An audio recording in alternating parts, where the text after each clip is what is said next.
인간의 모든 일들이 그런 것 같습니다.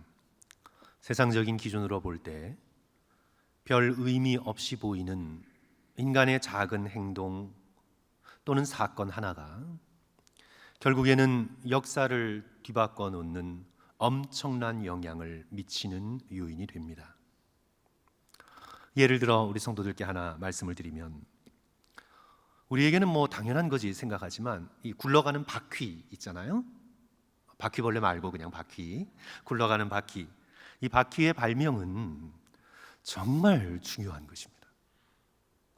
그렇죠. 오늘날 이 바퀴가 없었다면 오늘날 우리 기차, 자동차, 비행기 이런 거 전부 불가능하고, 또 맞물려 돌아가는 태엽을 비롯한 과학 문명의 발전에 이 바퀴가 없다면 이거 상상조차 할 수 없는 절대적인 것입니다.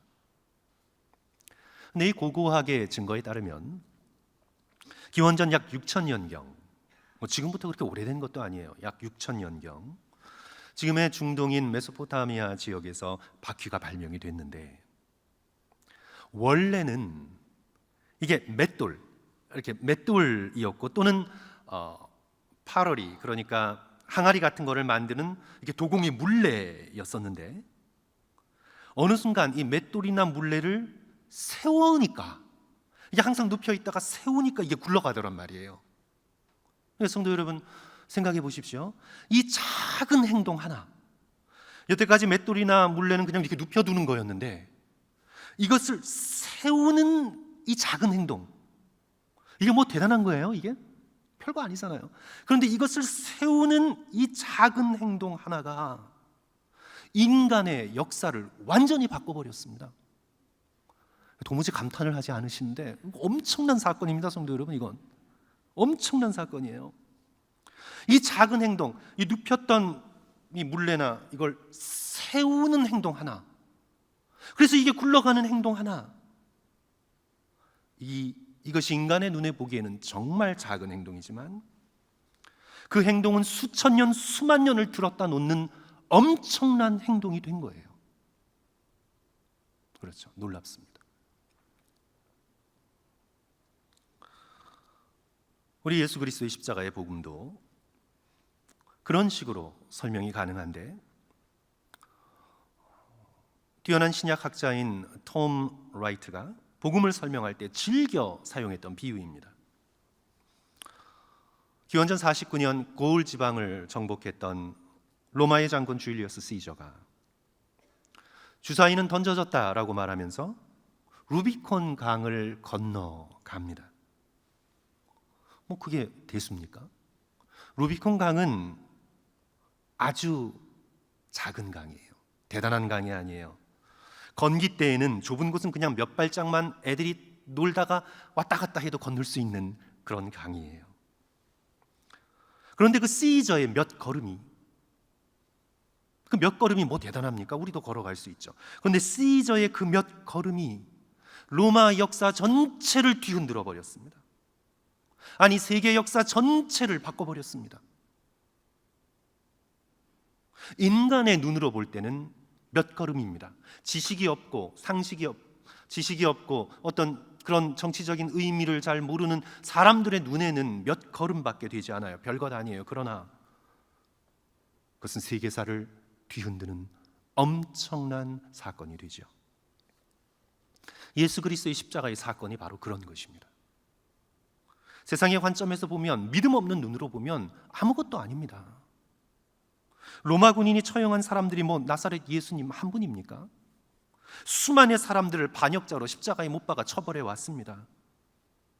유대의 시골 나사렛 출신 예수 한 사람이 십자가에 못 박혀 죽은 사건이 그렇게 대단한 겁니까? 그러나 예수 그리스도의 십자가의 사건은 생명이 붙어있는 모든 것을 뿌리채 뒤흔드는 우주적인 대사건입니다. 역사적인 대사건일 뿐만 아니라 우주적인 대사건입니다. 영으로 죽었던 우리를 살리셨습니다. 태초부터 인간에게 덕지덕지 붙어 있었던 우리의 모든 죄를 십자가 사건으로 다 도말하시고 사하셨습니다. 죄의 열매인 사망을 완전히 제거해 버리셨습니다. 그리고 온 세상과 온 우주의 모든 권세들, 통치자들, powers, 이 땅의 악한 권세들을 비롯하여 공중의 권세 잡은 사단의 통치를 십자가 사건으로 완전히 무력화하셨습니다.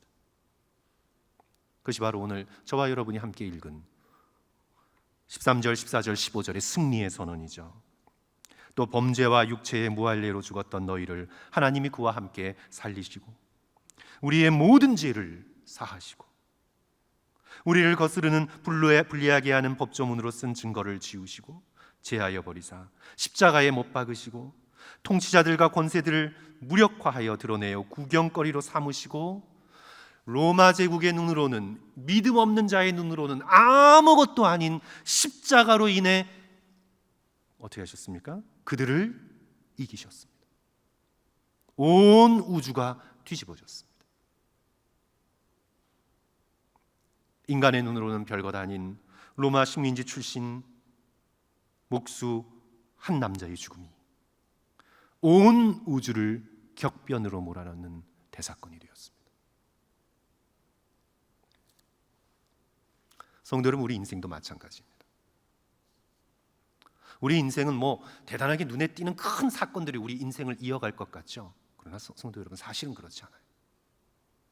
우리의 인생도 마찬가지입니다. 우리가 지금 믿는다는 우리의 이 믿음이라는 게 세상의 관점에서 볼 때 그렇게 대단한 겁니까? 별거 아니잖아요. 세상 사람들의 규모와 세상 사람들의 화려함의 관점에서 볼 때 내가 예수 그리스도를 믿는다는 것은 작은 겨자씨 하나만도 못한 작은 것으로밖에 비춰지지 않습니다. 믿음이 대단. 예수 믿는 게 뭔데? 세상 사람들이 그렇게 말하잖아요. 모여서 뭐 하는 거야? 그렇죠. 하지만 믿음은 우리의 인생을 뒤흔들어 놓습니다. 그 믿음이 아무리 작게 보여도 생명이 있는 참된 믿음이라면 우리의 전부, 단지 우리의 인생뿐만이 아니라 영원부터 영원까지의 우리의 모든 것을 뒤바꿔 버립니다. 이것이 믿음의 위대함입니다. 오늘 본문 12절 말씀을 성도 여러분 봅니다. 우리 같이 읽을까요? 너희가 세례로, 같이 읽습니다. 시작. 너희가 세례로 그리스도와 함께 장사되고 또 죽은 자들 가운데서 그를 일으키신 하나님의 역사를 믿음으로 말미암아 그 안에서 함께 일으키심을 받았느니라. 우리가 그리스도와 함께 죽어 장사되었고 그리스도와 함께 일으킴을 받았는데, 장사되고 일으킴을 받고 그 두 가지 사건을 연결시키는 문고리와 같은 아주 중요한 단어가 등장하죠. 그게 뭐예요? 죽었다가 다시 일으킴을 받았는데, 그리스도와 함께 장사되었다가 그리스도와 함께 일으키심을 받았는데, 그것을 연결하는 문고리와 같은 중요한 단어가 뭐예요? 믿음. 하나님의 능력을 믿는 믿음, 죽은 자들 가운데서 그를 일으키신 하나님의 역사를 믿는 믿음. 그 믿음 때문에 죽었다가 다시 일으킴을 받는 엄청난 역사가 내 인생 가운데에서 이루어지게 된 것입니다. 복음을 알지 못하는 세상 사람들은 자신의 인생의 최고의 순간을 원하는 학교에 합격했을 때, 사업에 성공했을 때, 어려운 직장에 취직하여 승진했을 때, 은퇴하여 꿈에 그리던 곳에 가게 되었을 때, 마음이 두근두근거리는 사람을 만나게 되었을 때 등등 여러 가지로 자신의 인생의 최고의 순간을 꼽겠지만,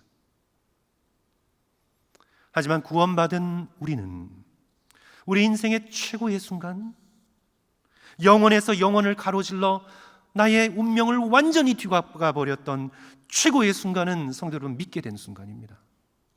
믿게 된 순간입니다. 저와 여러분이 아직도 세상에 물들어 있다면 그 순간을 별로 소중하게 생각지 않을 거예요. 그러나 우리의 영혼의 눈이 띄고 우리의 마음이 열려 비로소 우리가 알게 될 때, 우리의 인생 가운데 가장 중요하고도 결정적인 순간은 내가 믿게 되었던 순간입니다. 세상의 기준에서 보면 아무것도 아니에요. 내가 그 순간 믿게 되었다고 갑자기 내가 부자가 된 것도 아니에요. 갑자기 내가 건강하게 된 것도 아니에요. 이 땅의 기준에서 볼 때 내가 믿게 되었다고 변화되지 않은 것처럼 보여요. 저도 중학교 1학년 때 우리 성도들과 종종 나누게 되는 그런 말씀인데, 수련회 가서 로마서 설교의 말씀을 들었을 때 중학교 1학년이 알긴 알까요 싶어요. 그저 그냥 친구랑 사촌 형이랑 놀러 갈 겸 해서 철없이 그냥 덜렁덜렁 따라갔는데, 그 목사님 설교자의 입에서 떨어지는 그 복음의 말씀 하나하나가 예리한 화살이 돼요. 전부 다 100% 이해하며 제 마음 가슴 속에 그대로 다 꽂히는 거예요. 겉으로 볼 때는 아무 일도 일어나지 않았어요. 하지만 영적으로 볼 때 믿고 구원받았습니다. 사망에서 생명으로 옮겨졌습니다. 그리스도와 함께 장사되고 그리스도와 함께 일으킴을 받았습니다. 영어를 가로질러 일생일대의 가장 고귀하고 소중한 순간, 다른 것들은 다 잃어버려도 결코 잃어버릴 수 없는 가장 소중한 순간은 바로 믿게 된 순간입니다.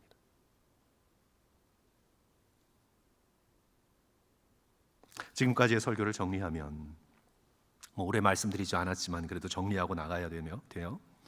세상에, 그러니까 성도 여러분, 세상의 기준으로 아주 작게 보이는 사건이지만 온 우주를 진동시키고 뒤집어 놓는 대격변의 사건은 바로 십자가 사건입니다. 여러분께 누가 인류 역사의 가장 중요한 사건이 무엇이냐 그러면 그것은 십자가 사건입니다. 십자가보다 더 중요한 사건은 없습니다.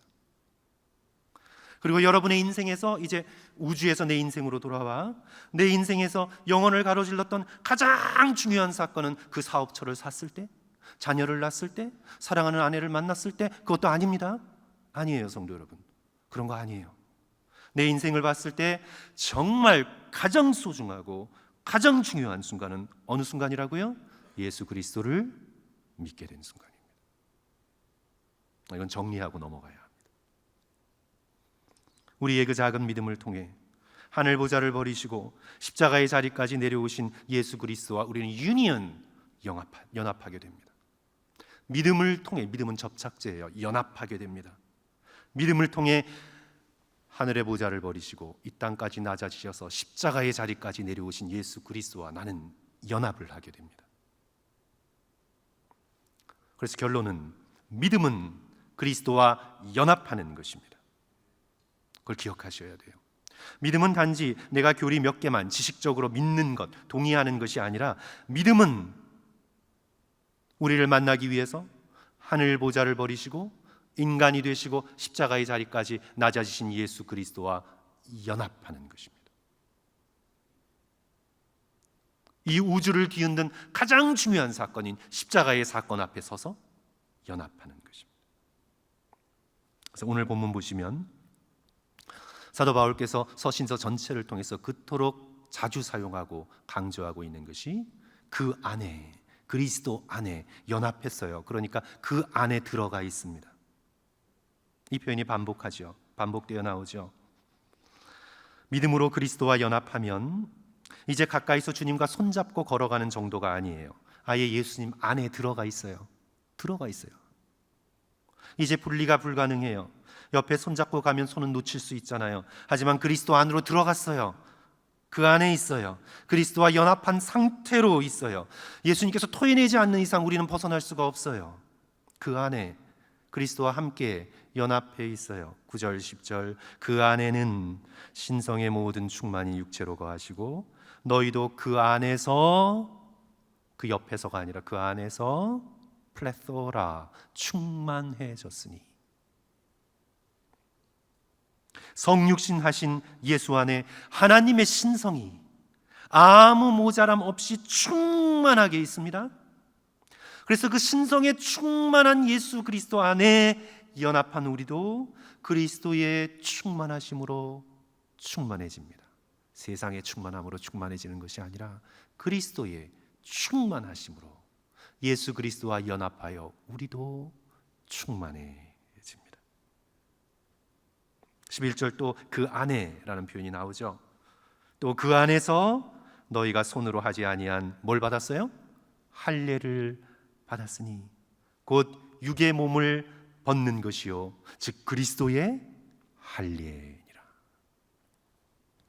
자, 이제 여기서 우리 수학 시간은 아니지만 중요한 공식에 도달하게 되는데, 예수님을 믿는다는 것은 예수님과 연합한다는 것이고, 예수님과 연합한다는 것은 예수 그리스도와 함께 죽어 장사된다는 것이다. 성도 여러분, 그 공식을 잊지 마셔야 합니다. 오늘 본문 12절로 다시 돌아갑니다. 너희가 세례로 그리스도와 함께 buried, 장사되고 죽어서 그리스도와 함께 묻혀버렸다는 뜻입니다. 그리스도와 함께 너희의 옛자는 죽어 묻혀버렸다. 예수님을 믿는다는 것은 예수님과 함께 연합한다는 것이고, 예수 그리스도께서 십자가에 죽으셨으니 우리도 연합했다면, 믿었다면 그리스도와 함께 죽어 장사되는 것이다. 이것이 오늘 말씀의 굉장히 중요한 공식입니다. 그러면서 할례와 세례라는 그런 의식을 통해 사도 바울이 설명을 하고 있죠. 11절 다시, 또 그 안에서 너희가 손으로 하지 아니한 뭐를 받았으니? 할례를 받았으니. 이 구약의 할례란 태어난 지 8일 만에 남자의 생식기 끝에 피부를 잘라내는 종교 의식입니다. 생명과 생식에 대한 모든 욕망이 모여있는 곳, 그곳에 칼을 대어 피부를 잘라내고 피를 흘린다는 것은 헛된 세상의 모든 욕망을 향해 죽어버렸다는 것을 뜻합니다. 11절 후반부 말씀이죠. 곧 육의 몸을 벗는 것이요 즉 그리스도의 할례니라. 육적인 욕망으로 가득한 마음을 베어버렸다는 것입니다. 죽었다는 것입니다. 신약의 세례란 어떤 것입니까? 구약의 할례, 신약의 세례. 오늘날처럼 세례는, 성도 여러분, 세례 받으실 때 아기 때라 기억 못하실 수도 있겠지만, 세례 받을 때 여러분 가운데 혹시 이렇게 물 뿌려서 받으신 분 계세요? 대부분? 아니, 뭐 어떻게 되신 거예요? 세례 안 받으셨어요?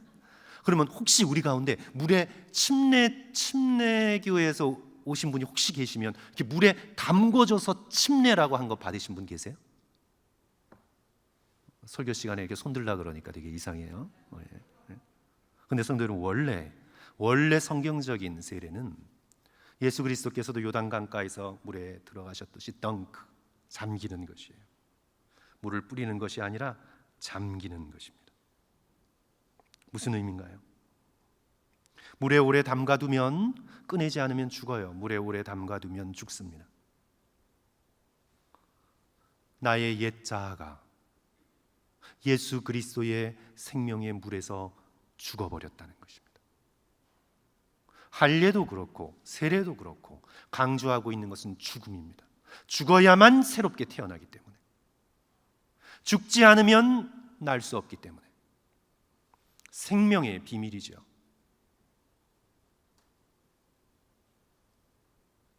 나의 옛자, 세상의 욕망을 향해 펄펄 살아 날뛰던, 죄로 물들었던 나의 옛자아가 세례로 인해 예수님과 함께 죽어버렸다는 것입니다. 너희가 세례로 그리스도와 함께 장사되고 세례로 죽어버렸습니다.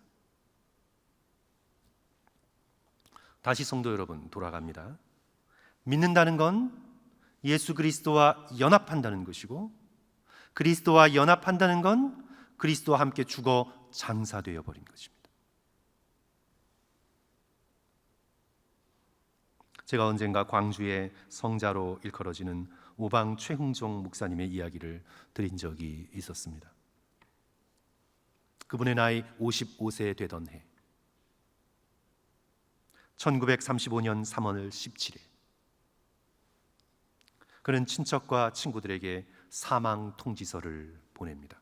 육적으로는 살아있지만 사망 통지서를 보내요. 55세 되던 그해. 나 오방 최응종은 죽은 사람임을 알리는 바입니다. 인간 최응종은 이미 죽은 사람이므로 차후에 거리에서 만나거든 아는 체를 하지 마십시오. 우리는 교회에서 아는 체 안 한다고 상처받는데 거리에서 만나거든 날 아는 체 하지 마십시오. 본인을 사망자로 간주하시고 친구의 명부에서 삭제해 주십시오. 우리는 내 이름 빠졌다고 막 그냥 화내는데, 이 최응종은 오늘부터 지상에서 영원을 떠나 하나님 품에서 진실로 하나님과 함께 자유롭게 살 것입니다. 여러분들도 죄를 회개하고 예수 믿고 구원받으십시오. 최응종 목사님에게 있어서는 믿는다는 것은 그리스도와 연합하여 그리스도와 함께 죽어버리는 것이었습니다. 자신을 철저히 예수 그리스도와 함께 죽어 장사된 자로 간주했습니다. 사랑하는 성도 여러분, 우리 모두 그리스도와 함께 장사되었다라는 이 표현은 진리입니다. 우리의 믿음이 아무리 보잘것없이 보여도 우리가 예수 그리스도를 믿었을 때 일어나는 우주적인 사건 가운데 일부입니다. 예수 그리스도와 함께 우리의 옛자아는 죽어버렸습니다. 이 진리를 믿고, 이 진리를 진심으로 믿고 그리스도와 함께 세상을 향해 죽은 자로 살아가시기를 주님의 이름으로 간절히 축원합니다. 성도 여러분, 우리는 인생을 살아가며 경험을 통해 잘 알고 있지 않습니까? 삶과 죽음이 종이 한 장 차이만큼 얇다는 것을 성도 여러분 잘 알고 있지 않습니까? 우리는 지금 살아있지만 어떤 순간적인 작은 사건을 통해 우리는 곧 죽을 수도 있다는 것을 너무나 잘 알고 있지 않습니까? 제가 몇 년 전에도 한번 그랬는데 또 정신을 차리지 못했어요. 얼마 전에 교회 정문 게이트 앞을 나가면서 저는 이제 집으로 가려면 이스턴 길로 좌회전해서 북쪽으로 올라가야 하는데, 근데 그때 이렇게 좌회전하려고 보니까 교회 앞에 시커먼 트레일러가 이렇게 시야를 막고 있는 거예요. 근데 저는 제 운전 실력을 믿고 있었기 때문에 전 분명히 다 봤다고 생각했어요. 다 봤다고. 그래서 그냥 자신 있게 좌회전을 하는데, 그런데 헤드라이트를 켜지 않은 차가 무서운 속도로 달려 내려오는 거예요. 그래가지고 정말 간신히 피해서, 정말 제 생각에 한 뼘이었던 것 같아요. 우리 우회전도 하지, 좌회전 하시는 분들 조심하세요. 낮이라도, 그죠? 교회 게이트에서 좌회전 하실 때 조심하세요. 정말 한 뼘 차이도 안 돼요.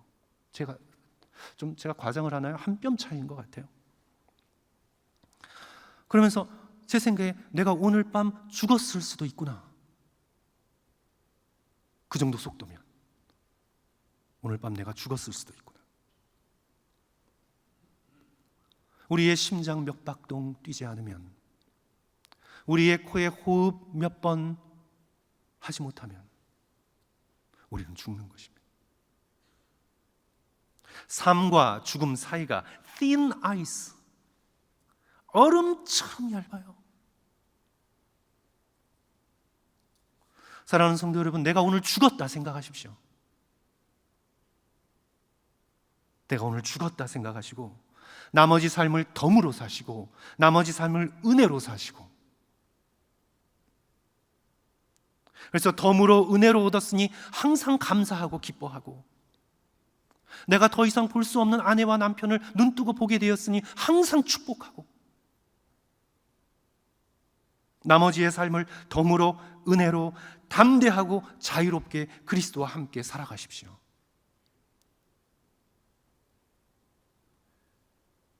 내가 두려워서 하지 못했던 사랑, 두려움을 떨쳐내고 자유롭게 사랑하시고, 상처 때문에 마음속에 가지고 있었던 그런 미움과 용서하지 못했던 마음 과감하게 죽었다 생각하고 떨쳐내고 용서해보고,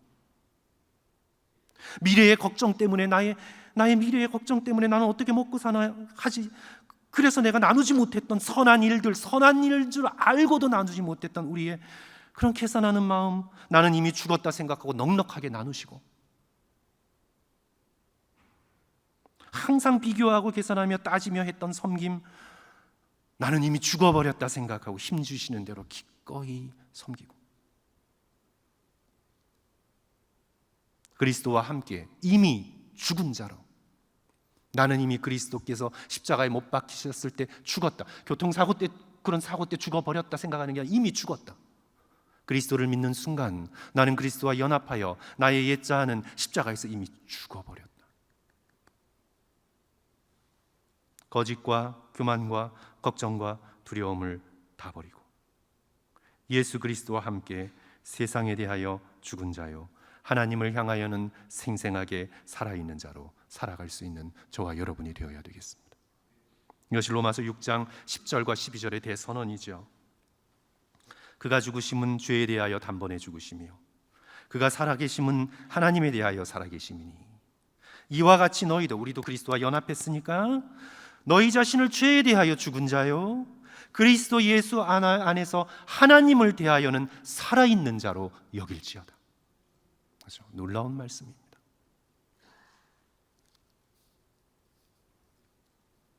그리스도와 함께 죽어 장사된 자로 이 땅을 살아가는 자의 삶의 가장 큰 특징 가운데 하나는 집착을 버리는 것입니다. 집착을 버리는 것이에요. Attachment.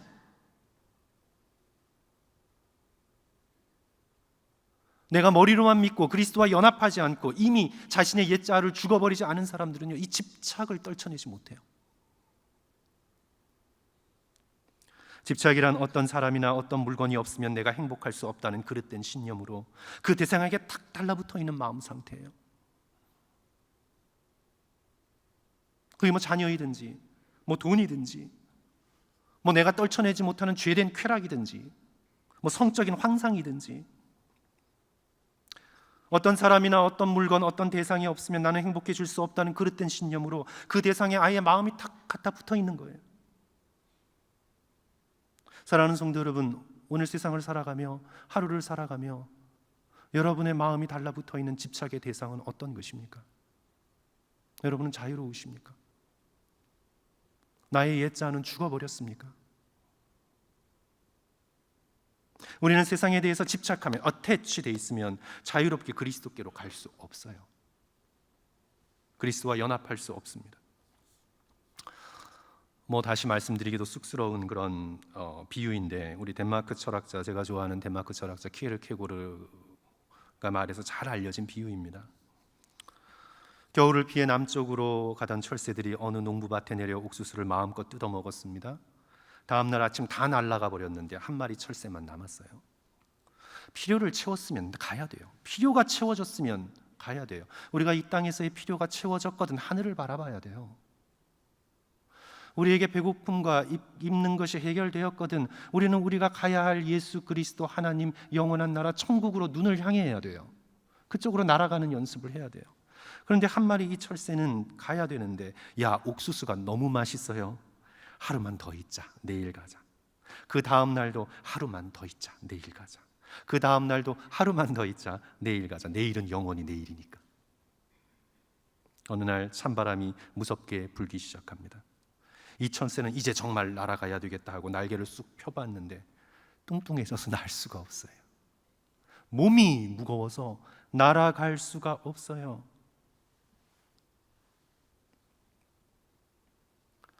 우리가 이 세상에 대해 집착하면 절대로 예수 그리스도께 갈 수 없습니다. 갈 수 있다고 가리키는 가르침은 거짓이에요. 이 세상의 욕심에 눈먼 설교자들의 가르침이에요. 우리가 이 세상에 집착하면 우리는 자유롭게 세상을 떨치고 예수 그리스도께로 갈 수 없습니다.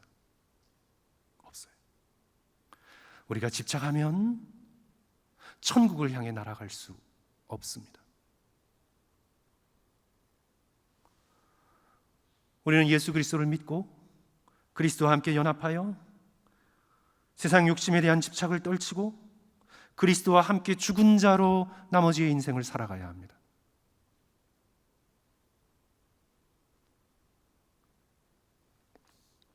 사도 바울은 자기 이름에 대한 집착을 버렸습니다.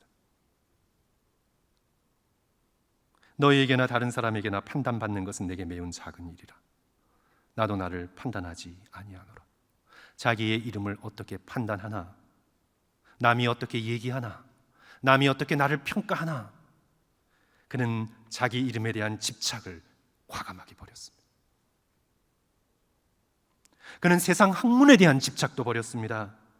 무엇이든지 내게 유익하던 것을 내가 그리스도를 위하여 다 해로 여김은 내 주 예수 그리스도를 아는 지식이 가장 고상하기 때문이라 세상 학문에 대한 집착을 끊어버렸습니다. 자신의 과거와 경력에 대한 집착도 버렸습니다. 오직 한 일 즉 뒤에 있는 것은 잊어버리고 앞에 있는 것을 잡으려고 표대를 향하여 그리스도 예수 안에서 하나님이 위에서 부르는 부름을 위하여 쫓아가노라. 그는 과거도 끊어냈습니다.